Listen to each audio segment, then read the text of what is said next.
ស្អាតណាស់អ្នកកំដរកូនកំឡោះ Nick Taylor សុទ្ធតែកំឡោះបរទេសស្លៀកឈុតប្រពៃណីខ្មែរជះរៀងសង្ហាអស់តួ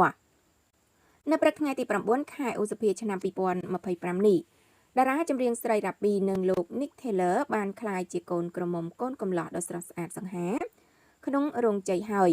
ដែលជាកម្មវិធីអាពាហ៍ពិពាហ៍របស់អ្នកទាំងពីររៀបចំឡើងយ៉ាងអធិកអធមចាក្រឡេកមើលទស្សនវិជ្ជាក្នុងថ្ងៃសិរីមង្គលរបស់រ៉ាប៊ីនិង Nick Taylor នាព្រឹកនៃកម្មវិធីមង្គលនេះ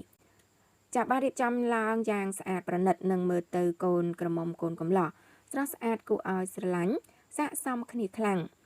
ចាពេញដោយស្នាមញញឹមមានសុភមង្គល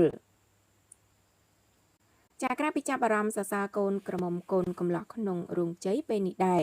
មហាជនលើបណ្ដាញសង្គមកំពុងតាមដានពិធីមង្គលរបស់តារាចម្រៀងស្រីរូបនេះចាក៏កំពុងចាប់អារម្មណ៍លើអ្នកកំដរទាំង5ចាទាំង5រូបរបស់កូនកំឡោះ Nick Taylor ឃើញថាសិតសឹងតែជាកំឡោះជនជាតិបរទេសដែលបានចាក្រងឈុតប្រពៃណីខ្មែរជះសម្រស់សង្ហាខ្លាំង